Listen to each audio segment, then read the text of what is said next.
ప్రభునందు ప్రియులందరికీ ప్రభునామమున మీకు మా శుభవందనాలు తెలియజేస్తున్నాం.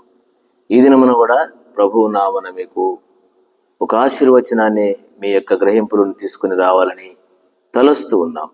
ఆదికాండము 14వ అధ్యాయము 18-19 వచనాలు. మరియు షాలేం రాజైన మెల్కీసెదెకు రొట్టెను ద్రాక్షరసమును తీసుకుని వచ్చిన అతడు సర్వోన్నతుడగు దేవుని యాజకుడు.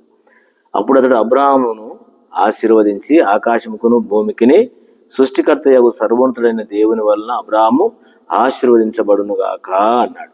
గమనించండి దేవుని బిడ్డలారా, ఇక్కడ కూడా అబ్రహామును రెండవసారి మెల్కీసెదెకు దేవుని యొక్క ఆశీర్వాదాన్ని తనను దీవిస్తూ ఉన్నాడు. మనకు మెల్కీసెదెకు ఎవరో తెలుసు. ఆయన దేవుని యాజకుడు, దేవుని కుమారునికి గుర్తుగా, మన ప్రభువైన యేసుక్రీస్తు వారి గుర్తుగా ఉంటాడు.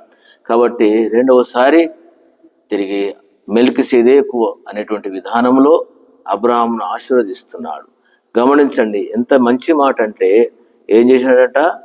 మరియు షాలేము మెల్కీసెదెకు సర్వోన్నతుడగు దేవునికి యాజకుడు అతను. అప్పుడు అబ్రాహాము ఆశీర్వదించి ఆకాశముకు భూమికిని సృష్టికర్త దేవుడు వల్ల అబ్రాహాం. ఎవరి ఆశీర్వాదాలు?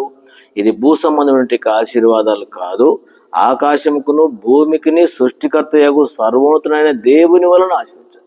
ప్రియారా, మనుషులు ఇచ్చేటువంటి ఆశీర్వాదం కాదు, మనుషుల ద్వారా ఏదో పొందేది కాదు. అందుకనే దేవుడిచ్చేటువంటి మహోన్నతుడైన దేవుని వలన అబ్రాహాము ఆశీర్వదించబడాలంట. కాబట్టి నీవు నేను కూడా లోక సంబంధమైన ఆశీర్వాదముల కంటే పరసమైన ఆశీర్వాదము దేవుడిచ్చేట సర్వోన్నతుడైన దేవుని వలన అబ్రాహాము, ఆ విధంగా దేవుడు ఆ అబ్రాహామును ఏ విధంగానైతే మెల్కీసెదెకు ద్వారా ఆశీర్వదించినాడో, అట్లా మీరు మీ కుటుంబాలు ఆ మహోన్నతమైన దేవుని వలన ఆశీర్వదించబడాలి. అబ్రాహాము ఏ విధంగానైతే ఆ విధానంలో జీవిస్తూ ఆశీర్వాదాన్ని పొందినాడో, ఆశీర్వాదానికి పాత్రగా జీవించినాడో, అట్లా మనం కూడా పొంది, మీరు కూడా పొంది ఆ నిజమైనటువంటి మహోన్నతమైన దేవుని ఆశీర్వాదాలు మీరు, మీ కుటుంబము, మీ పిల్లలు ఎల్లప్పుడూ పొంది ఆశీర్వించబడాలని దేవుని దాసులుగా కోరుతున్నాం. ఆ విధంగా దేవుడు మీకు సహాయము చేయునుగాక.